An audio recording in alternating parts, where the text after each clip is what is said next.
Mike, he's saying it's ours.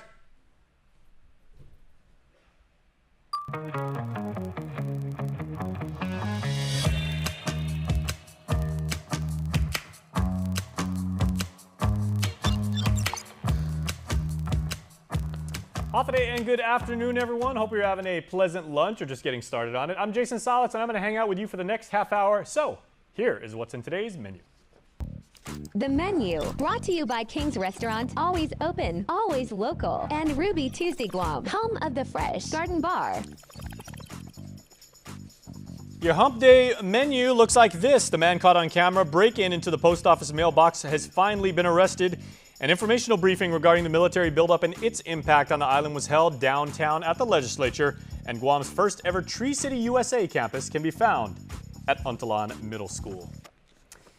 Well, right off the top, the man caught on surveillance video footage breaking into mailboxes up in Dedido has been arrested, and he was charged in the District Court of Guam Tuesday afternoon. Adrian Paul Quintanilla Cruz admitted to GPD detectives that he broke into the mailboxes looking for checks to steal. The confession came after officers picked Cruz up on May 9th for the offense of forgery at the Gucci store over in Tumon. Court documents state that the postmaster notified the Postal Inspection Service of a break-in occurring over the course of the weekend at the Commercial Mall Receiving Agency, which is located in Talambalacu in Dedido. Supervisor Chona Aguilar confirmed there were at least 27 different mailboxes broken into. Now, Cruz at the time of his arrest was wearing the exact same clothing and hat that was seen in the surveillance video. Also, a 42-year-old man was rushed to Naval Hospital with serious injuries after his motorcycle crashed last night. According to GFD acting spokesperson Charika Chargaloff, at around 10:42, units were requested by GPD to an incident at the intersection of Pale Ferdinand and Bishop Olano Drive in Santa Rita, Sumay. Nearby residents reported that GPD officers were chasing the motorcycle through the village. This story continues to develop. There is no condition on the person involved. Elsewhere this afternoon, senators held a series of info hearings on Tuesday relative to the military buildup and federal relations. Officials did discuss the billions of dollars pouring into the island and the impact on the local community. Nestor Lacanto has a breakdown of the numbers. The briefing featured presentations from 4 separate panels, including administration officials, chamber and business representatives, and of course the military. But several senators complained about the rules that host and Vice Speaker Tina Barnes made, that they could submit written questions but not ask any at the briefing. First to present was Governor's Advisor for Micronesia and Military Affairs, Carlotta Leon Guerrero. The government of Guam feels that we are owed about $1 billion for unreimbursed compact cost. And at the same time, every year the government of Guam spends about $77 million in federal matching or debts or fees that we owe the federal government. So to offset that $1 billion may shake down to a lower number that everybody agrees on, but in any case, it will be a big number. Chamber of Commerce President Catherine Castro. All told, the financial expenditure for the relocation of military assets will be over $11 billion. This does not consider additional improvements and future investment already spent. This also does not take into account the growth of new businesses that has come about and is expected to only increase to support the new military landscape as well as the growing needs of our own population. But along with the benefits, senators like Sabina Perez also worried about the inevitable downsides. I'm also concerned about, the spillover effects of the buildup in regards to the local population, in regards to the cost of living, affordable housing. I'm hearing more and more there's difficulties with our local people finding affordable places to live. And so I feel that needs to be addressed. Military officials testified that from fiscal year 2021 to date, they've awarded 30 projects worth $1.8 billion, and starting next fiscal year, another $1 billion will be awarded as the buildup hits a construction peak from 2023 to 2025. Senator Mary Torres summed up what other senators will be asking about and watching for.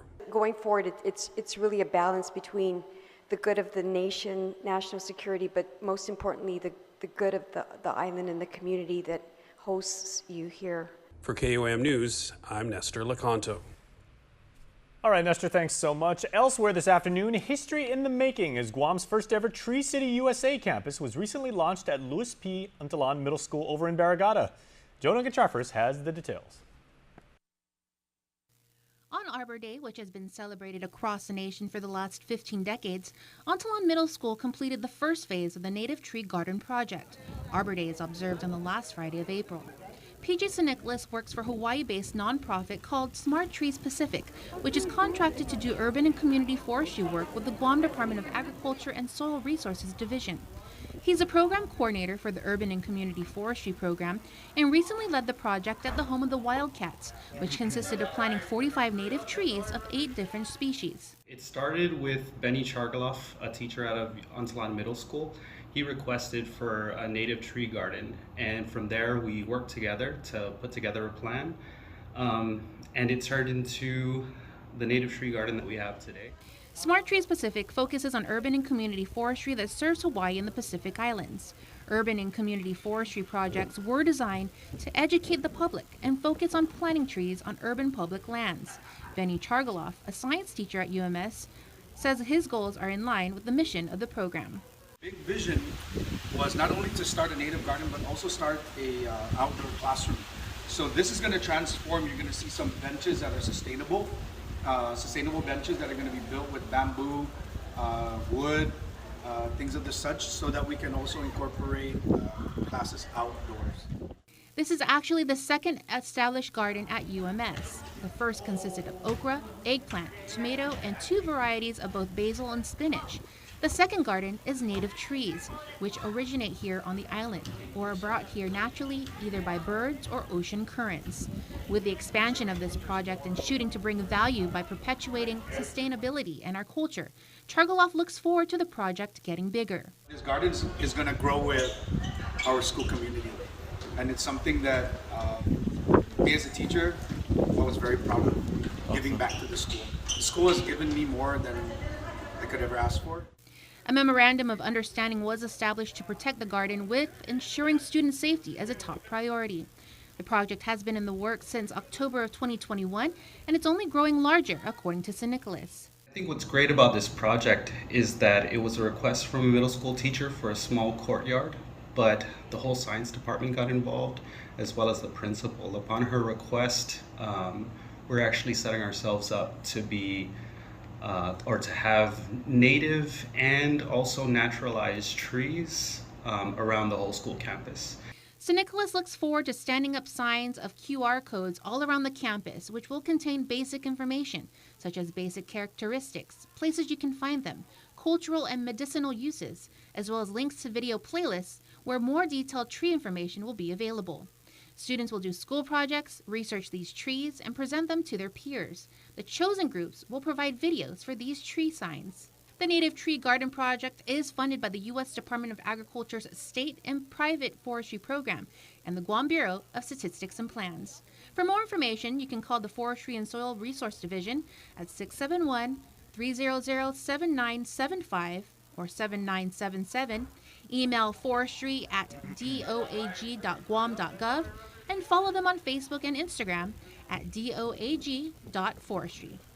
Reporting for KUAM News, I'm Jonah Gancharfris. National headlines now. Democratic House members who traveled to the Ukraine recently met with the president at the White House hours ahead of a planned vote on massive Ukraine assistance package. Senate leaders from both parties say they also hope to take up the legislation soon. President Joe Biden has warned weapons shipments to Ukraine would halt in days if Congress does not approve the new funding. Here's more with Natalie Brand.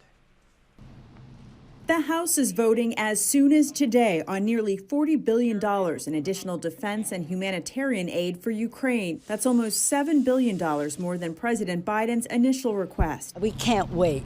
Time is of the essence. Time is life and death situations there. It needs to be clean of extraneous matters directly related to helping the Ukrainians win the war. As negotiations in the Senate continue, Ukraine's ambassador to the U.S. met with lawmakers Tuesday afternoon. After the House passes the legislation, it is my intention for the Senate to act on it as soon as we can. An attack on the port city of Odessa destroyed a shopping mall, killing at least 1 civilian. Heavy fighting also continues in the eastern region of the country. We assess President Putin is preparing for a prolonged conflict in Ukraine, during which he still intends to achieve goals beyond the Donbass. Top U.S. national security officials told lawmakers Russia and Ukraine are at a stalemate. The next few months could see us moving along a more unpredictable and potentially escalatory trajectory. Tuesday, the Senate Foreign Relations Committee held a confirmation hearing for President Biden's nominee to become the U.S. ambassador to Ukraine, a position that's been open for the past few years. If confirmed, I pledge to work with Congress to help Ukraine succeed on the battlefield and at the negotiating table. We will ensure that Russia's effort to dominate Ukraine is a strategic failure. Bridget Brink is a career diplomat who currently serves as the U.S. ambassador to neighboring Slovakia. Natalie Brand, CBS News, Capitol Hill. All right, everybody, time to pay some bills, but stay tuned because when the Hotspot continues right here on KUAM, online and streaming, I want to talk to Guam Business Magazine's 2021 Executive of the Year, Ed Untitled. That's coming up next.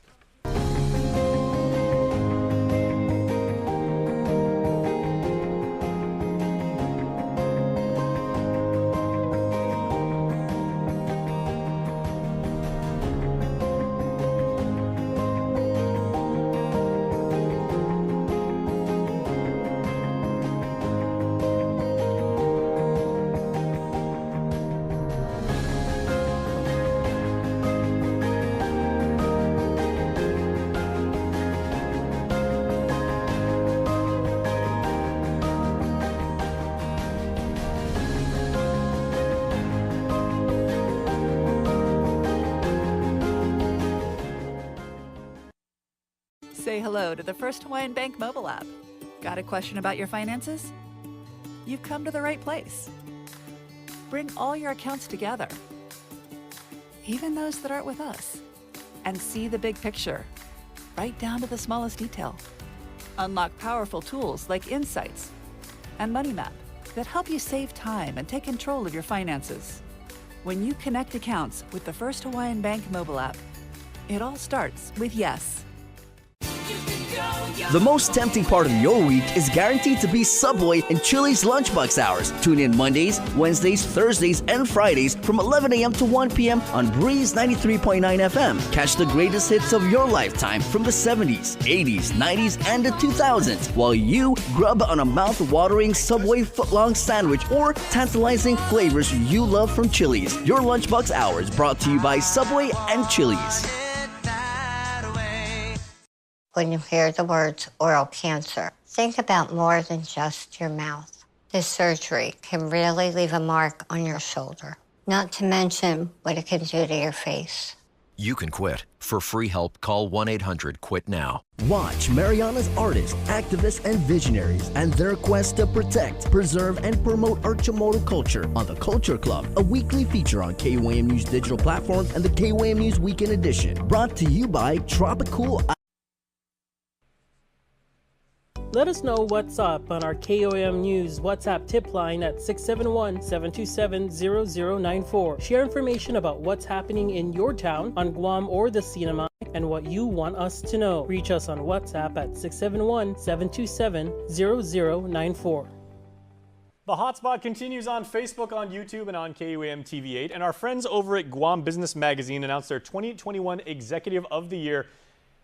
And it's a very good friend of ours at KUAM, Edward G. Untitled. We always known him as Easy Ed. So Ed, congratulations, my friend. Or Ready Eddie, whichever one. Well, very, very well deserved. Thank you. So glad, someone I've had the pleasure of interviewing for years. You've always brought so much to the island for the business sector. I've always known you as someone who has intimate knowledge of finance, and now you know what it's like to be Executive of the Year. So, as I said, heavy hangs the head that wears the crown. So what does this honor mean to you, and what do you plan to do, while you have that distinguished title? Well, when I first walked in, you said I always, attribute the success to somebody else. So I have to attribute the success first. All glory and honor goes to God. Absolutely. Because He's given me everything. He's given me a loving wife who's put up with me for 33 years. He's given me a family, and more importantly, He's given me staff and co-workers that really make it all happen. So when I sat back and was thinking about whether I was going to accept the nomination or not, I really thought hard, and I said, okay, I'm going to do it, but it's to really recognize the First Hawaiian Bank team here on Guam and Saipan, because they make it happen. I'm just, I'm just a caretaker. They're all the workers. Now, I remember you were one of the first interviews that we did when the pandemic was first happening, Yeah. and your very fine work with the Guam Banking Association is you were saying, it is critical that ATMs stay open. We're moving to this new electronic banking paradigm where that is, the first and foremost, like the primary means of interacting with clients. Right. Making sure we were in a contactless environment. So you did a lot of creative work and probably took on a little bit more risk maybe than you're used to and everything. So take me through that process and what the last 2 years have meant to bankers. When the onset of the pandemic hit us, we were always constantly in communication with our head office. And nobody knew what was going on. We had contingency plans all prepared and approved. Nobody had this in mind, right? So it was almost like they said, okay, Ed, you got to do what you need to do. Our first and foremost objective was we have to keep the branches open, number one. Number two, we got to protect our customers. And number three, more importantly, we got to protect our staff. So we just started thinking outside the box. What do we need to do? How do we shift them? Do we adjust the hours? So we immediately said, okay, we got to get the plexiglasses. And that's what we did. We got the shields up. And Hawaii says, well, we don't have enough material out here. It's like, don't worry, we sourced it, we got it. Especially in Saipan, we are separated from our brothers and sisters in Saipan. So we had to rely on our management team. You got to find them, you got to put them out. And then we said, well, we got to keep the social distance. So we started using the blue tape and we started laying it all out. And really it was just, looking at how to be able to best serve the customers and keep everybody protected. We were spending thousands of dollars on PPEs, masks, gloves, sprays, etc. And we were having meetings daily. Briefs in the morning, debriefs in the afternoon, next morning, what are we going to do, how are we going to prepare? And that was running us through all the way through, I think, September 2020. And then I caught it. And, firsthand, and it kicked the crap out of me. I remember you saying that, yeah. Hit you pretty hard. And I was out for almost 2 months. But the fortunate thing is, my doctor was very progressive. He gave me ivermectin. He gave me 2 doses. He gave me, tripled my D3, my zinc, and my vitamin C. Told me what to do, told me how to sleep, and more importantly, he gave me an oximeter. And he told me, look, this is what's going to happen. So I had a fever. You probably had that thing on your finger more than you did your wedding ring, right? Shh, don't tell anybody. Yeah, okay. But so what we did was just constantly had to change and we're evolving. And as a result, one of the things we're doing as a bank is really moving towards the digital age, if you may. And so we're trying to upgrade all our systems, our mobile applications, our ATMs, etc. And right now, it's interesting that you asked because for the last 2 years, we've been going through this massive training and preparing and building a software platform that integrates everything. So the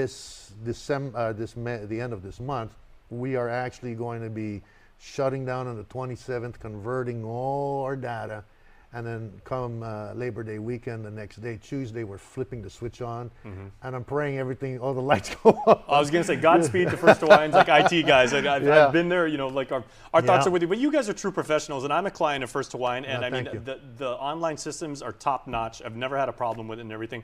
But also the people that you employ, the true assets of your business and everything like that, they have not wavered one iota. Everyone is the utmost professional, and they're focused on the mission and keeping themselves safe, keeping the client safe. Yeah. We have some core values at the First Hawaiian Bank, and that's why I joined FHB, because they had core values that were similar to my core values. Caring. You got to care about your customers. You got to care about the people. You got to care about the community. And that's the first thing my father taught me is you got to care about the people. Enough Malik. Exactly. Yep. And then of course you've got the character. If people don't trust us in handling the money, then what good is it, right? And then finally collaboration. I think that's where we really come together is we constantly gang tackle, we constantly collaborate on everything. And the last 2 years was a real true reflection of the collaborative efforts of the entire bank. Constant phone calls now with the go-to meetings, the Teams meetings, we're accessible to everyone with chats. always available, always ready, always helping each other out. So that's what's really been pushing us through. The next 3 weeks are going to be very stressful for everyone. Well, good luck to you, and we'll catch up with you hopefully afterwards. Yeah. Thank you very much. I do want to also note, Ed, that you join now a very, very proud and distinguished lineage as Executive of the Year. I'm talking like, Bob Jones, Anne-Marie Munya, John Borlas, formerly of IT&E, Jeff Jones. I mean, the list goes on and on. Joel Juju. Exactly. Yeah, the whole lot. Joel Juju, absolutely. Yeah. So what does it mean to you to be now, in terms of leadership, in terms of creative thinking, in terms of, risk taking, and, being able to not just, have the burden of command, but also to, see it in your performance and everything like that your name will forever be etched, with those distinguished Guam business people? Well, first when I was nominated, and I looked at the list, and I really thought all the nominees were much more deserving than I am. And then I started thinking about all those others who haven't been selected as Executive of the Year, and I started numbering some, man, this person could do it, this person could do it, this person could do it, etc. So, that said, all of a sudden now I've become the Executive of the Year. I think it's a great honor, none which I think I deserve, but, it is a great honor to be considered in the likes like Bob Jones, Jeff Jones, George Chu, Jerry Tan, Joe Juju, and so forth. I also noticed that my predecessors were also Executive of the Year, so John Lee, Lord Akanai. And so now, I'm almost like following their footsteps, etc. Now with that, it hasn't really sunk in yet as to what responsibilities I have, but now that I'm still the regional manager, my duty is to be able to help guide, lead, and grow our staff, and to be able to help our community. And that's still the primary focus, no matter what. Give me a title, it doesn't change what my primary focus is going to be. Very nice. Okay, well, Ed, time for lightning round and everything like that. Oh we want to let everybody know the character of the man who is now your Guam Business Executive of the Year. So I have 7 rapid-fire questions. You ready for this? I'm not too Completely sure. unprepared, too. Okay, what was the last book you read, Ed Untalan? I read I think if I recall, it was 23 Hours in Hell. Okay. And that was quite an eye-opener. I think you should read it. It's about an individual who woke up one morning and discovered himself in hell, and he was very vividly describing what it was like.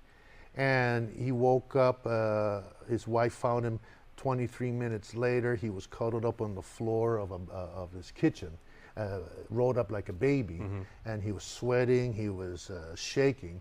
And the message was, that he said he eventually saw Christ, and Jesus told him, you need to pass this message on to everybody that hell exists. And so it is a story of redemption.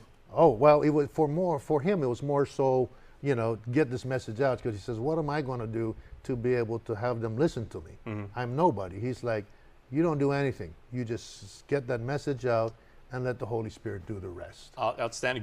Good Amazon recommendation. Okay, go check that out, 23 Hours in Hell. All right, number 2. When it comes to steak, Ed, are you the kind of guy who cuts as you go, or do you cut everything up meticulously beforehand and then go to work? Cut as I go. Cut as you go. Okay, good to know. That says a lot psychologically. Okay, Ed, as long as I've known you, you've never had a bad hair day in your life. So what is Ed's go-to hair product? Are you team pomade or team spray? I think it's was it got to be glued or something like that. Dippity-doo or? It's a gel, right? Okay. So now I'm like saying, it's like, this is too much work in the morning. I'm all LA looks myself. You, me, and Joe Atta. Like, right. We're the same crew. My father grew up with Vitalis. I said, I'm never going to do that. So now I'm using hair gel. There you go. Okay, best movie you've ever seen? Oh man, my best movie is what do you call it? With Bill Murray. What About Bob? That's a good one. I'm sailing. That's a good one. I tell you. 1991 that came out. Really funny. I would just start the movie and I would start laughing throughout the whole thing. Absolutely. My favorite movie all time. Go check that out, everybody. That's on Amazon as well. What About Bob? Number 5. Who is your ride or die sports team? My ride or die sports team, since I got older, I stopped really following sports, but I've always been a fan of the Green Bay Packers and the New York Giants. Very nice. Yeah. Okay. All right. Big Blue and Go Pack Go. All right. Yeah. How do you take your coffee, Ed Untalan? With non-creamer sweetener, it's sugar-free sweetener or creamer. Okay. Yep. Just something to get you going? Yep. But I've been trying to pull back on coffee. As we get older, our body starts telling us things. But every morning, Monday through Friday particularly, I'll have at least no more than 1.5 cups of just regular coffee, and I put that non-sugar creamer in there. There you go. All right, the mind and body. All right, and seventh and final question: what is your guilty pleasure when it comes to candy? Candy. I know you splurge every once in a while, and you man. certainly can splurge because you're executive of the year. Chocolate almonds.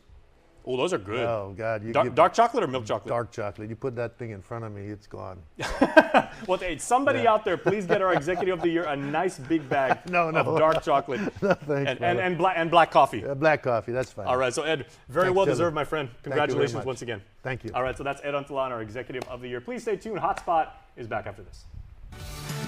Get up-to-the-minute news, plus access to alerts, streaming radio, promotions, and more on your mobile device by downloading the KUAM News mobile app, available at the App Store now.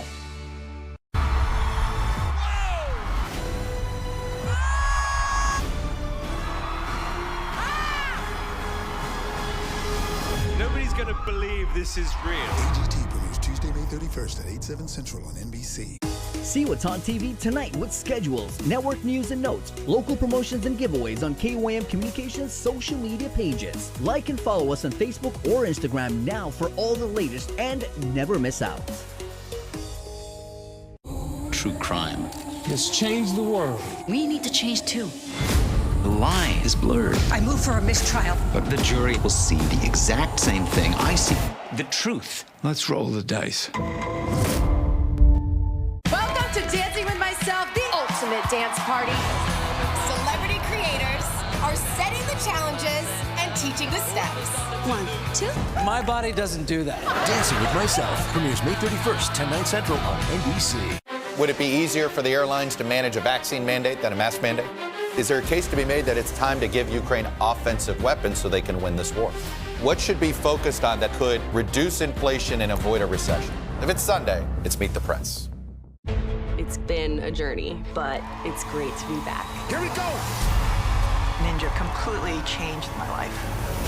This is my year. You do know this is supposed to be hard. Ninja Warrior premieres June 6th on NBC. Let us know what's up on our KUAM News WhatsApp tip line at 671-727-0094. Share information about what's happening in your town on Guam or the Sinamay and what you want us to know. Reach us on WhatsApp at 671-727-0094. Welcome back to HotSpot, my friends. Liberation Day activities and events are being planned for both Guam and our friends up in the Sinamay. And regional correspondent Tomas Manglona joins me now from Saipan, where he is dutifully stationed, and he's got some exciting things lined up in the Commonwealth. Hafa day, Tomas. Yes, Jason, you're right. The Liberation Day Committee and the Mayor's Office of Saipan met today with a resounding message. They're unified in saying, we're ready, we're coming back, better and stronger than ever.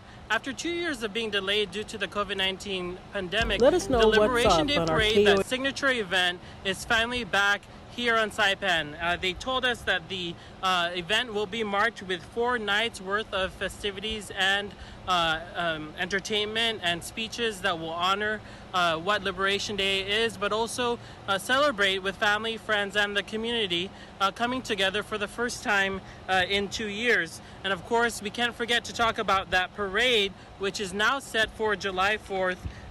They say that kickoff for the parade will be at 9 a.m. on July 4th, and it will start at 10 a.m. And Jason, you're going to want to look up to the sky if you're here in the Sinamay, because they're having a historic 30-minute fireworks show worth $63,000 for residents to enjoy on the 4th of July. So you can expect to see that and more of our coverage as the Liberation Day Parade returns better, stronger than ever. All right, now, Tomas didn't indicate if there is an official theme for the Sinamay Liberation. I think he just coined it there. Look up to the sky in the Sinamay. That's beautiful. All right, thanks so much, Tomas, for that report. Great job. Liberation festivities getting ready to be celebrated all across the Marianas. So thank you once again, Tomas. And thank you out there for hanging with us, giving us a little bit of your attention during your lunch hour. I'm Jason Salas, and on behalf of all of the KUAM cast and crew, thank you so much for watching. Have a safe afternoon. We'll see you tonight at 6 for primetime.